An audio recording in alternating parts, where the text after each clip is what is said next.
At ayan mga ka-crypto, matindi po ang pinag-uusapan sa buong crypto community kung saan ay ang mga sunod-sunod na development deadlines na nakasalansan para sa darating na buwan po ng September. Isa pong kilalang crypto researcher dito na si Smoke ang nagbahagi ng isang detalyadong listahan ng mga mahalagang kaganapan na agad umagaw ng pansin ng libo-libong mga taga-subaybay dito sa internet.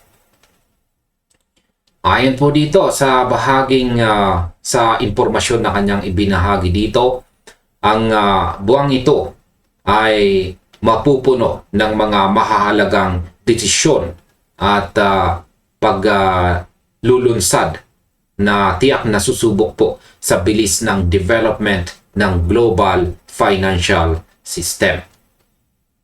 Ang mga kaganapang ito ay hindi lamang po basta ordinaryong balita, kundi mga hakbang na maaaring magpabago sa takbo ng industriya ng mga digital asset sa mga susunod na buwan. Para po sa akin, ang sabay-sabay na pagdating ng mga deadline na ito ay nagpapakita lamang na ang transition patungo sa makabagong digital economy ay hindi na lamang isang pangarap, kundi isang mabilis na realidad na nangyayari po sa iba't ibang panig ng mundo. Ang bawat bansa at institution ay nagmamadaling ihanda ang kanilang mga infrastructure upang hindi po maiwan sa kompetisyon. Ayan, simulan po natin dito sa pinakauna. Paano nga ba ilalabas ng Russia ang kanilang digital ruble at saka crypto law? Ayan, dalawa po yan. September 1. Isa sa pinakamahalagang petsa na nakatala sa listahan ni Smoke dito ay ang unang araw ng September o September 1, kung saan opisyal na magiging live ang Central Bank Digital Currency o CBDC ng bansang Russia. Sa ilalim po ng programang ito, ang lahat ng 12 systematically important banks sa bansa, pati na rin ang mga malalaking negosyo na may taunang kita na aabot po sa 120 million rubles ay mahigpit po na inaatasang tumanggap na ng digital ruble payments. Bagamat ang mga ordinaryong mamamayan ay hindi pilit na ginagamit ito, isang kamakailang survey ang nagpakita na tinatayang 46% ng mga Russians, ayan, Russians o Russo, ang handa ng gumamit nito kaagad. Kasabay nito, magkakabisa rin sa parehong araw ang kauna-unahang komprehensibong batas sa cryptocurrency ng Russia na nilagdaan po ni Pangulong Vladimir Putin noong August 4. Ang batas na ito ay opisyal na kinikilala ang digital currency bilang isang uri ng pag-aari o property at nagtatag din ng isang lisensyadong exchange market na direktang pangangasiwaan ng Bangko Sentral. Sa aking opinyon, ang sabay-sabay na pagpapatupad ng digital currency at ang bagong balangkas ng batas ay patunay na ginagawa ng mga makapangyarihang bansa ang lahat upang maisama ang digital assets sa loob ng kanilang legal na balangkas, habang pinapanatili ang kontrol sa daloy ng pondo ng kanilang mga mamamayan. Ngayon, dito naman tayo, ano naman ang nangyayari sa South Korea sa pagpapalawak ng kanilang CBDC pilot? Hindi lamang po Russia ang abala sa mga digital currency dahil sa buwang ding ito, September, ay ilulunsad na ng Bank of Korea sa South Korea ang Phase 2 ng kanilang tinatawag na Project Hanggang. Ayan, Project Hanggang. Ang pagpapalawak o expansion na ito ay magdaragdag ng 2 bagong panrehiyong bangko.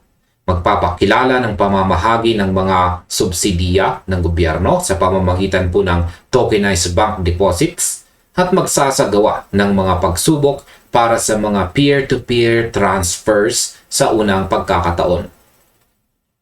Tinatayang aabot po sa 500,000 users o mga gumagamit mula sa siyam na magkakaibang bangko ang lalahok sa malawakang pilot program na ito.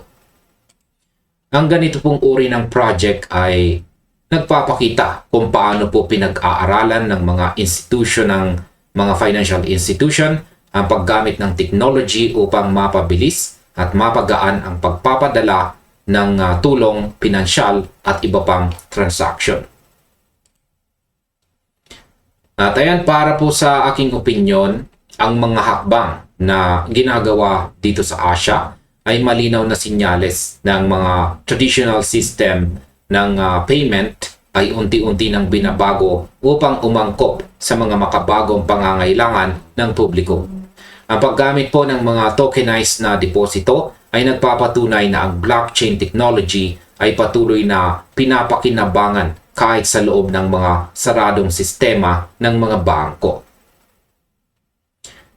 Ayan, dito naman po tayo sa kung paano naman susuriin ng SEC ang 24-hour trading at saka FedNow cross-border.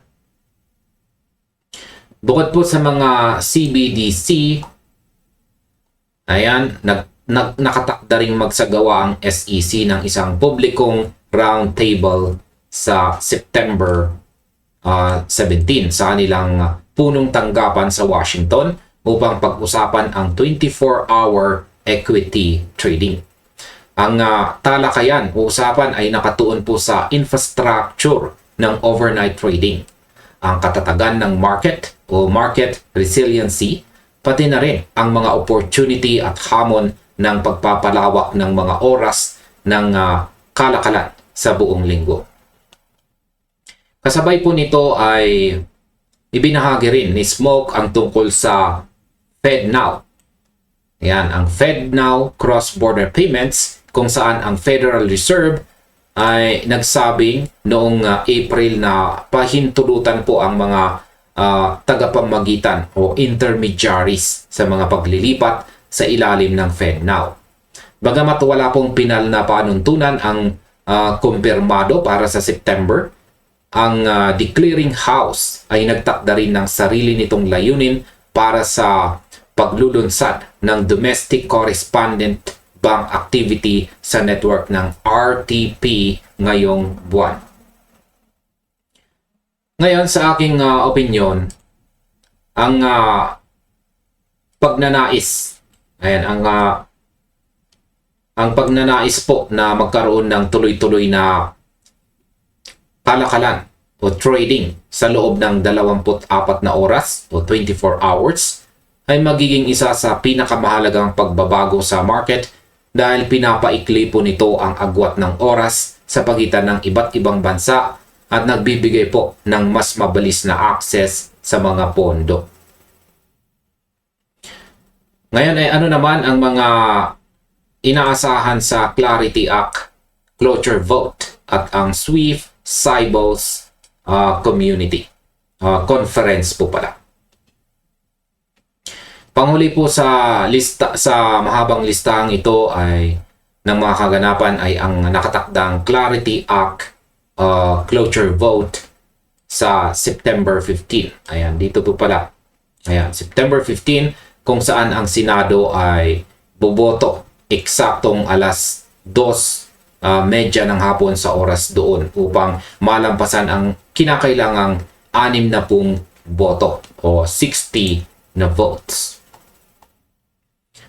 Ayan, marami pang mga issue ang nananatiling pinag-uusapan tulad ng mga probisyon sa ethics, illegal na finance, at ang pangangasiwa po sa DeFi.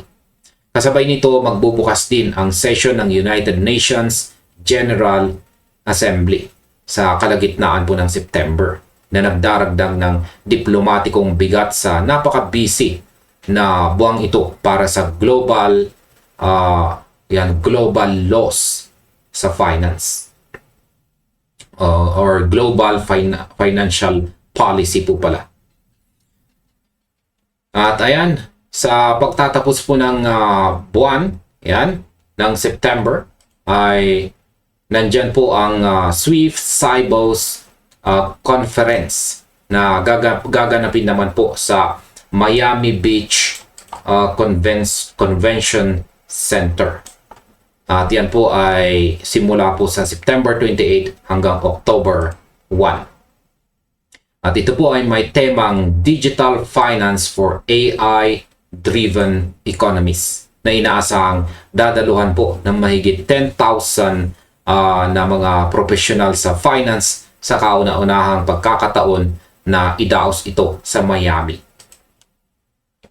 At ayan mga ka-crypto, sa kabuuan, naniniwala ako na ang lahat ng mga kaganapang ito ay nagpapatunay lamang na ang buong sistema ng finance ay nasa gitna ng isang napakalaking pagbabago.